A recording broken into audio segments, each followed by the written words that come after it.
কোরআন হাদিসের বাইরে একটা ওয়ার্ড আমি বলেছি আজকেও বলবো না ইনশাআল্লাহ। তবে আমার দায়িত্ব আছে একজন খতিব হিসাবে, আমার মুসল্লিদের কোন রকম ঈমান চ্যুতি হয় এমন কোন কথা আমাকে গোপন রাখা যাবে না। এবার আসেন, ইসলামী শরিয়া সম্মত ইসলাম কি বলে সেই বিষয়টা কি জানবেন নাকি এটাও জানবেন না? বলেন, এটা জানবেন? এবার ঠিক আছে, গণতন্ত্র। আমরা ইসলামী শরিয়া সম্মত ভাবে যদি দেখি, এটা আমার দায়িত্ব। কোন মসজিদের খতিব বললো কি বললো না এটা আমার দেখার বিষয় না, এটা আমার দায়িত্ব। কারণ একটা মুসল্লির যদি ঈমান নষ্ট হয় সেই দায়ভার আমাকে নিতে হবে, তাহলে সেই দায়িত্ব আমাকে পালন করতে হবে। এতে করে অ্যাজ এ মুসলিম আপনার ভিতরে যদি ঈমান থেকে থাকে আপনি বেজার হওয়ার কথা না। এবার আসেন, আমি বাইরের আউট কথা না বলে কম কথা বলবো, কয়েকটা কথা বলবো, হাদিস রেফারেন্স দিয়ে বলবো, প্রয়োজন পড়লে খাতা কলম নিয়ে নেন, নোট করতে থাকেন, তারপরে বাসায় যে মিলায়, যদি ভুল হয় আমাকে বলবেন, ইনশাআল্লাহ আমি সংশোধন করব। কারণ এখানে যারা আছেন আমি মনে করি আমি সকলের থেকে কম জানি এবং ছোট। এখানে আমার পিতা সমতুল্য মানুষরা আছেন এবং আমার অনেক দাদু ভাইরা আছেন যাদের কাছে আমি সর্বদা শিখি। এখনো পর্যন্ত আপনারা জানেন আমাদের প্রবীণ আলাজ মুর্তজা চেয়ারম্যান আমার দাদু ভাই, আমি মাঝে মাঝে কোনো বিষয়ে, ইতিহাস নিয়ে কোনো বিষয়ে যদি আমার সমস্যা হয়, উমাইয়া খেলাফত, এরপর আরো বিভিন্ন, আমি দাদু ভাই কাছ থেকে জিজ্ঞেস করে জেনে নিই। শিখতে আমার বয়সটা কিন্তু শিখায়, তাই না? আমার ভেতরে কিছুই নাই, আমি এখনো ছাত্র, এজন্য আমার ভুল হবে, আমি আগেই স্বীকার করছি। ভুলটা আমাকে ধরিয়ে দিবেন, ইনশাআল্লাহ আমি সংশোধন করব। ইসলামী শরীয়ত সম্মত শরিয়া মোতাবেক প্রচলিত গণতন্ত্র যেটা চলে সেটা শরিয়া সম্মত না হলেও তীব্র প্রয়োজনে শরিয়া মোতাবেক ভোট দেয়া যাবে। তীব্র প্রয়োজন, যখন আপনি চুপ থাকলে ইসলামের ক্ষতি হতে পারে, মানবতার ক্ষতি হতে পারে, মানুষের অকল্যাণ সাধিত হতে পারে, সে অবস্থায় আপনাকে ভোট দেয়া জায়েজ। চুপ থাকলে হবে, তীব্র প্রয়োজনে নাজায়েজ জিনিসটা করা যায়। আপনি মরে যাবেন, আপনার সামনে মদ ছাড়া কোনো খাবার নাই, মদ হালাল না হারাম? কিন্তু এমন একটা নির্জন দ্বীপে আপনি আছেন, আশেপাশে কোথাও কোনো পানি নাই, এখন আপনি পানি পান না করলে মারা যাবেন। এমন অবস্থায় আপনি মদ আপনার কাছে আছে, সামান্য পরিমাণ জীবন বাঁচাতে মদ পান করা জায়েজ। এটা হচ্ছে ইসলামের শরিয়ার মত। সেই দিক থেকে বিবেচনা করলে এই ভোট প্রদান করা এটা জায়েজ তীব্র প্রয়োজনের ক্ষেত্রে। এবং এই কথাটা ওলামায়ে কেরামে, যেটা আমি এখন রেফারেন্স দিয়ে বোঝাবো আপনাদেরকে ইনশাআল্লাহ তাআলা। শুরুতে আসেন, কোন জালিম ব্যক্তিকে জুলুম করতে দেখেও যদি সমাজের মানুষ বাধা না দেয় তাহলে তাদের উপরে আযাব নাজিল হবে। সুনানে আবু দাউদ হাদিস নাম্বার 4338 নম্বর হাদিস। আল্লাহ নবী সাল্লাল্লাহু আলাইহি সাল্লাম বলছেন, ইন্নান নাস ইযা রাআউ যালিমা ফালাম ইয়াখুযু আলা ইয়াদাইহি আওশাকা আই ইয়াউম্মাহুমুল্লাহু বিইকাব। নবী সাল্লাল্লাহু আলাইহি সাল্লাম বলছেন, যদি লোকেরা জালিম ব্যক্তিকে দেখেও তাকে বাধা না দেয় তাহলে আল্লাহ তাআলা তাদের সবার উপরে আযাব নাজিল করবেন। অর্থাৎ এমন একজন মানুষ, যেই মানুষটার দ্বারা জুলুম সংগঠিত হওয়ার সম্ভাবনা আছে, এমন একজন মানুষ যে মানুষটা ইসলামের ক্ষতি করেছে, এমন মানুষ যদি ক্ষমতায় যায়, আপনার কাছে মনে হচ্ছে যে এটা জুলুম করতে পারে, সে অবস্থায় বিপরীত অবস্থান নেওয়াটা আপনার জন্য জরুরি। এটা হাদিস। যদি না নেন তাহলে আল্লাহ আপনার উপরে আযাব নাযিল করবেন। আরেকটা হাদিস শোনাই আপনাদেরকে। নবীজি সাল্লাল্লাহু আলাইহি সাল্লাম মুসলিম শরীফের 81 নম্বর, আন্তর্জাতিক নাম্বার হচ্ছে 49। হযরত আবু সাঈদ আল খুদরি রাদিয়াল্লাহু তাআলা আনহু তিনি বলছেন, আমি রাসূলকে বলতে শুনেছি, যখন তোমরা জুলুম দেখবে, হাত দ্বারাও যদি প্রতিবাদ করতে না পারো, মুখ দ্বারাও প্রতিবাদ করতে না পারো, তবে তুমি অন্তর থেকে সেটাকে ঘৃণা করবে। মুসলিম শরীফের 49 নম্বর হাদিস। এখন ভোট দিয়ে কি দিয়ে? হাত দিয়ে। কি দিয়ে বলেন? হাত দিয়ে। জনগণের রায় দেওয়ার অধিকার 5 বছরে একবার, ঠিক কিনা বলেন? জনগণের রায় দেওয়ার অধিকার 5 বছরে একবার। এই একবার যেই রায় দিবেন, এই রায়টা চিন্তা করবেন ন্যায়ের পক্ষে নাকি অন্যায়ের পক্ষে। এই একটা রায় যদি আপনি অন্যায়ের পক্ষে দেন, এই হাদিসে আপনিও জালেমের অন্তর্ভুক্ত। এবার আরেকটা হাদিস শুনুন। নবী সাল্লাল্লাহু আলাইহি ওয়াসাল্লাম বলেছেন, মুসনাদে আহমদ 15985 নম্বর হাদিস। আমি কিন্তু একটা কথাও আমি বানায়া বলি নাই, আমি একটা কথাও নিজের বলি নাই, হাদিস থেকে বলছি।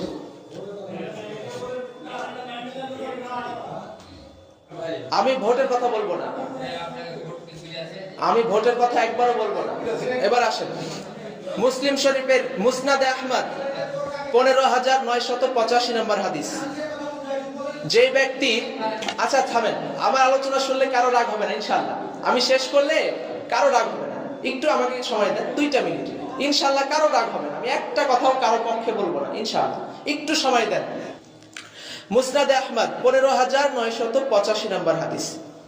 কোন মুমিনকে অপমান করা হয়, যদি কোনো মুমিনকে আপনার সামনে অপমান করা হয়, আর এই অবস্থায় যদি আপনি চুপ থাকেন, এই অবস্থায় যদি আপনি চুপ থাকেন, তাকে সহযোগিতা না করেন, তাহলে আপনি তাকে সাহায্য না করলে কিয়ামতের দিন আল্লাহ তাআলা আপনাকে সবার সামনে লাঞ্ছিত করবেন। আপনার সামনে যদি কোনো মুমিন ব্যক্তিকে অপমান অপদস্থ করা হয়, আর ওই অবস্থায় যদি আপনি সেটাকে প্রতিহত না করেন, তাহলে এই যে আপনার ক্ষমতা থাকা সত্ত্বেও আপনি অন্যায়ের প্রতিবাদ করলেন না, এটার দায়ে কিয়ামতের দিন আল্লাহ তাআলা আপনাকে সবার সামনে লাঞ্ছিত করবেন। এটা একটা হাদিস শোনা। এবার আরেকটা হাদিস, এবার একটা কোরআনের আয়াত বলুন। আল্লাহ পাক রব্বুল আলামিন সূরা বাকারা 283 নম্বর আয়াতে বলছেন, ওয়ালা তাকতুমুশ শাহাদা ওয়া মান ইয়াকতুমহা ফাইন্নাহু আসিমুন কলবু। আল্লাহ পাক রব্বুল আলামিন বললেন, তোমরা সাক্ষ্য গোপন করো না। যদি তোমরা সাক্ষ্য গোপন করো, তবে তোমাদের অন্তরগুলো পাপী বলে গণ্য হবে। অর্থাৎ আপনি জানেন একটা সঠিক কথা, কিন্তু আপনি সাক্ষ্য গোপন করে পালিয়ে গেলেন। যেমন স্বাভাবিকভাবে আমাদের সামনে এমন অনেক ঘটনা ঘটে যে অ্যাক্সিডেন্ট হয়, আমি দেখেছি যে এক লোক অন্যায় করেছে, কিন্তু তারপরে ভয় পায় যে আমি সাক্ষী দিতে যাই নিজে না ফেসে যায়, এই মনে করে অনেক সময় পালিয়ে যায়। এরকমটা আমরা করি কি করি না? অনেকে হয়তো করি, আমরাও করি। তো এই সাক্ষ্য গোপন যদি কেউ করে, তাহলে সে তার অন্তর পাপিষ্ঠ বলে গণ্য হবে। তাই সাক্ষ্য গোপন করা যাবে না। আমি শুরু থেকে এবার একটু মিলাই দেই। ন্যায়ের পক্ষে অবস্থান নিতে হবে, 1 নম্বর কথা। এবং তীব্র প্রয়োজনে আপনি ভোট দিতে পারবেন। ভোট দিতে পারবেন কিনা আমি এটা বলছি, আমি এটা বলি না একবার যে কাকে দিবেন, আপনার যাকে ইচ্ছা তাকে দিবেন। এবার আসেন, আল্লাহ নবী সাল্লাল্লাহু আলাইহি ওয়াসাল্লাম বলেছেন, যে ব্যক্তি সত্য বিষয়ে সাক্ষ্য দিল না, যে ব্যক্তিকে সাক্ষ্য দেওয়ার জন্য ডাকা হলো, আপনাকে সাক্ষ্য দেওয়ার জন্য ডাকা হলো, আপনি সত্যটা জানেন কিন্তু সাক্ষী দিলেন না।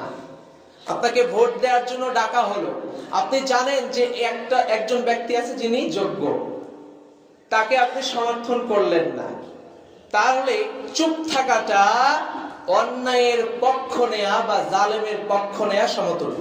এটা হচ্ছে আল মুজামুল আওসাত হাদিস নাম্বার 4167 নম্বর হাদিস। তাহলে আল্লাহ নবী সাল্লাল্লাহু আলাইহি ওয়াসাল্লামের এই হাদিসগুলোর দ্বারা আমরা একটা জিনিস বুঝতে পারলাম যে অন্যায়ের বিপক্ষে ন্যায়ের পক্ষে সমর্থন দেয়া, ভোট দেওয়া এটা জায়েজ। এটা হলো বিষয়। এখন আপনি কাকে দিবেন এটা আপনার কাছে। এখন আপনি দেখবেন আপনার চোখে যে লোকটা যোগ্য আপনি তাকে ভোট দিবেন, এটা আপনার ব্যক্তিগত ব্যাপার। এখানে আমাদের কোনো মতামত নেই, কারণ আমরা একটা স্বাধীন সার্বভৌম দেশে বাস করি। এখানে আমাদের সবার মত প্রকাশের স্বাধীনতা আছে না নাই? বলেন বলেন আছে না নাই? আছে।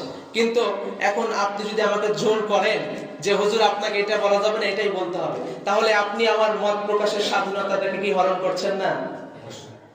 আচ্ছা, আমি একজন খতিব, আপনাদের খতিব না? একটা বিষয় বললে আপনার ঈমান নষ্ট হয়ে যাবে, ওটা বলা আমার দায়িত্ব নাকি দায়িত্ব না? বলেন তো। ওটা যদি আমি না বলি তাহলে আমি আল্লাহর কাছে ধরা খাবো না? খাবো। আপনারা সাক্ষী দিলেন। তাহলে এই যে এখন অনেকেই বলে যে এটা জায়েজ কি না জায়েজ, এরকম কথা আছে না? তো এখন আপনি এটা দিবেন কি দিবেন না, এটা আমি যদি আপনাকে না জানাই তা আমি আল্লাহর কাছে ধরা খাবো না? তাহলে আমি এই যে এই বিষয়টা, এটা কি আমার ঠিক হলো না ভুল হলো? বলেন তো। আয়াতগুলো হাদিসগুলো আমি ইসলামের যে বর্ণনা এগুলো আমি আপনাদেরকে জানালাম, এটা কি আমার অন্যায় হলো নাকি ঠিক হলো? বলেন। আপনারা কি কেউ বেজার হয়েছেন? বেজার হয়েছেন? বেজার হয়েছেন? এখন আমি কি একবারও বলেছি যে অমুক লোককে দেন? আমি কি বলেছি অমুককে দিয়েন না? বলেছি? তাহলে এখানে বেজার হওয়ার কোনো সুযোগ আছে? নাই। এবার আসেন, এবার আসল পয়েন্টে আসেন। আল্লাহ পাক রব্বুল আলামিন বলছেন, আমি একটা আয়াত পড়ে শুনে আপনাদেরকে।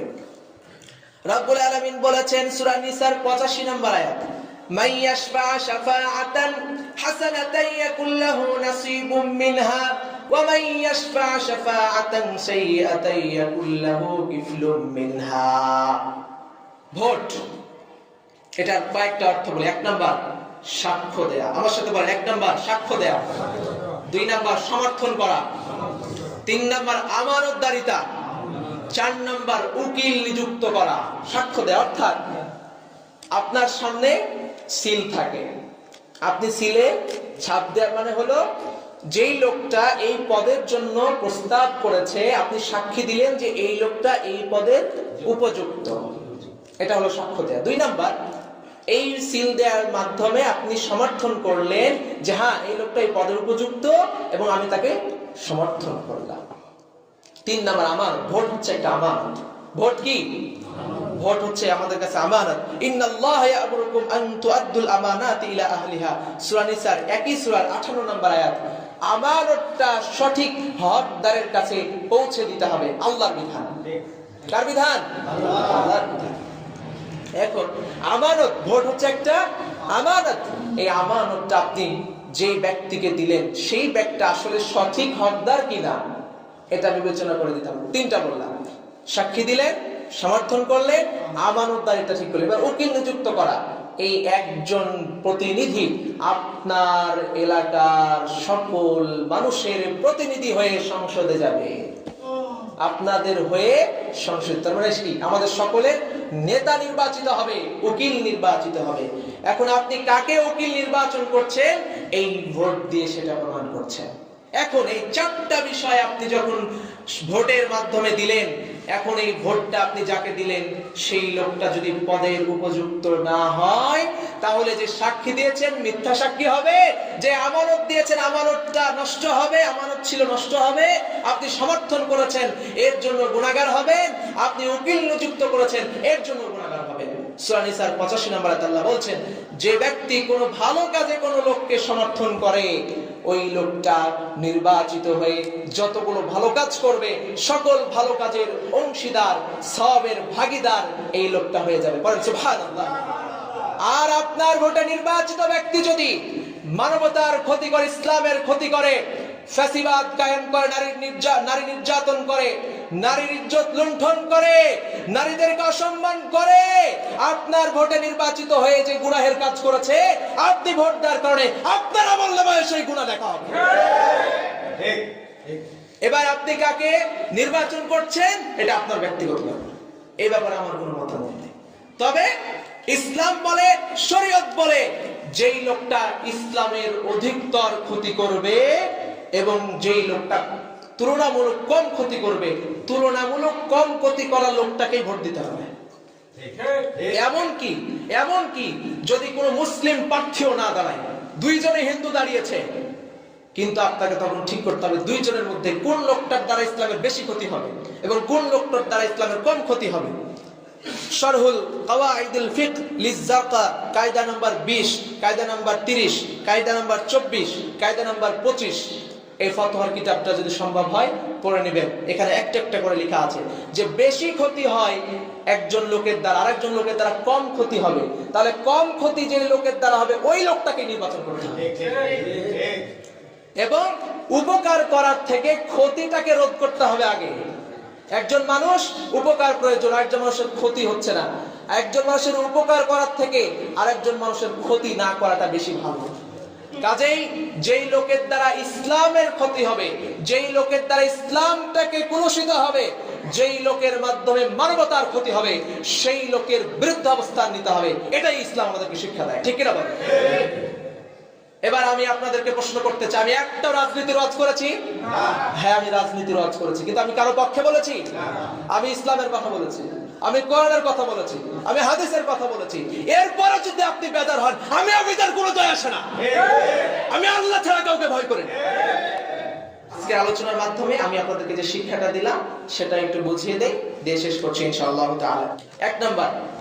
এক নম্বর বিষয় হলো শরীয়তের দৃষ্টিতে ভোটটা আপনি দিতে পারবেন, এটা জায়েজ আছে। এখন যেহেতু আমাদের সামনে একটা নির্বাচন আসছে আগামী 12 তারিখ, আপনারা সুন্দর শৃঙ্খল ভাবে আপনারা ভোট দিবেন ইনশাআল্লাহ তাআলা, এবং আপনাদের পছন্দের প্রার্থীকেই দিবেন, এবং আল্লাহ তাআলা আমাদের সুন্দর একটা সমৃদ্ধশালী বাংলাদেশ গড়ার তৌফিক দান করেন। আমরা সর্বোচ্চ আল্লাহ।